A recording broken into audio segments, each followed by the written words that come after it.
Mga kabunyog, mga kababayan, magandang araw po sa inyong lahat.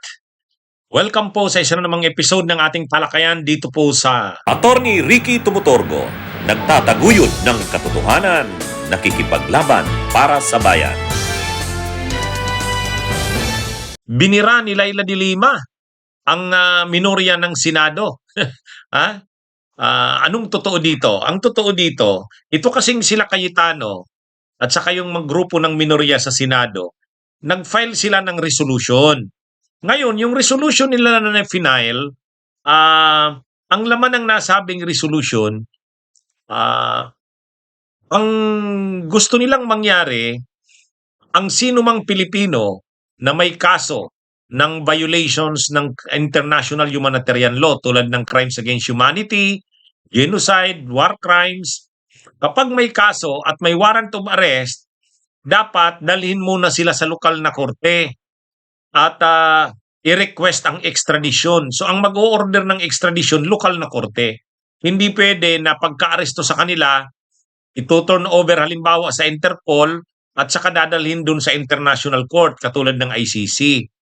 Pag may biglang aarestuhin, kailangan yung arestuhin na yon ay may pagkakataon pumunta sa Philippine courts to seek remedy. If you look at the Convention on Human Rights,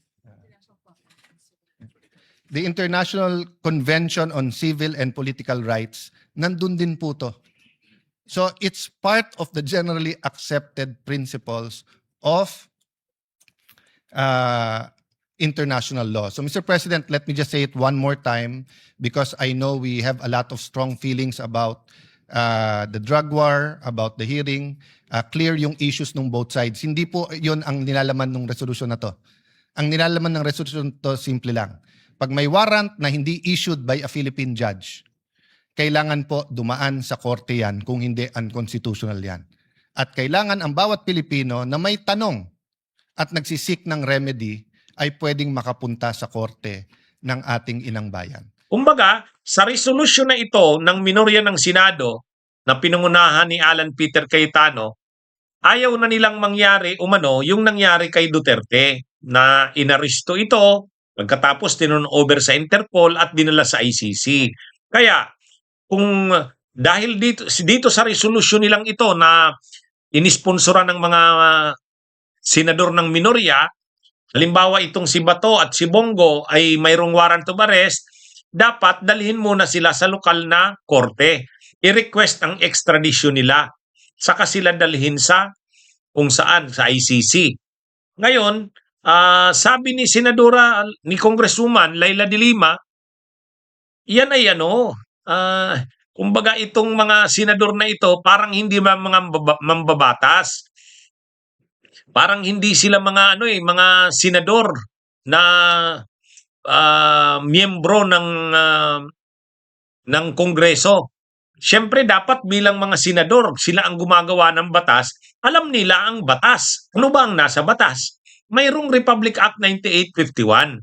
Ang nakalagay sa Republic Act 9851, Section 17, kapag may Pilipino na may kaso sa violation ng international humanitarian law tulad ng crimes against humanity, genocide, at war crimes, at may kaso sila sa unililiti sila o pinoprosecute sila sa ibang tribunal, halimbawa sa International Tribunal o International Court, tulad ng ICC, ayon sa Republic Act 9851, Section 17, may option ang gobyerno. Ang una, pwedeng isurrender. Ibig sabihin, hindi nadadaan sa korte, hindi nadadaan sa extradition. Diretso na. Ang magde-decide lang yan, executive. Gobyerno ang magde-decide kung isusurrender ka agad. Ang isa pang option, idaan sa korte. Isusurrender sa korte, magre-request ng extradition, ang korte ang mag-o-order na extradite. Kaya sa Republic Act 9851, may dalawang options na gagawin ng gobyerno. Depende yan sa administrasyon kung alin ang gagamitin.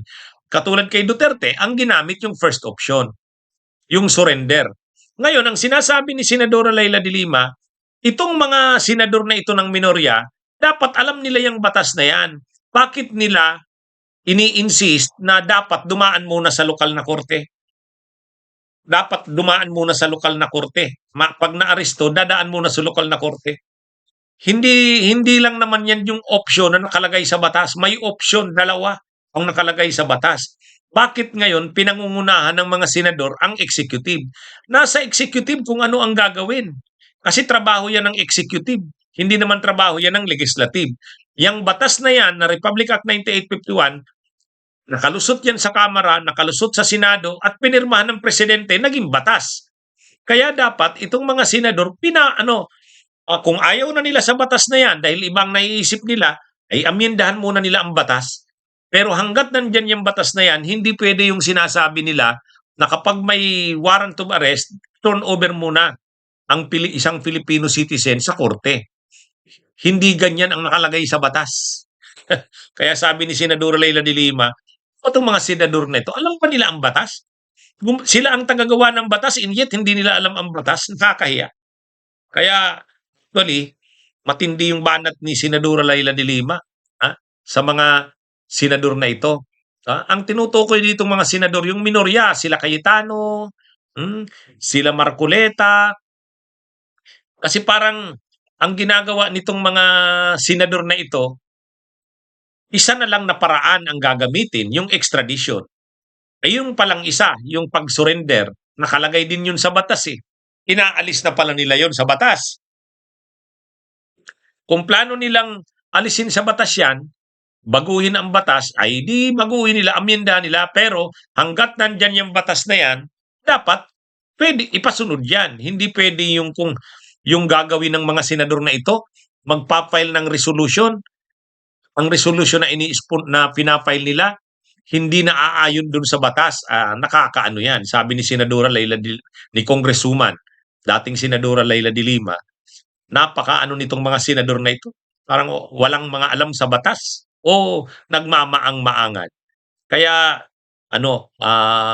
itong resolution anyang ito ng mga senador ng minorya, parang hindi sila senador ng Pilipinas.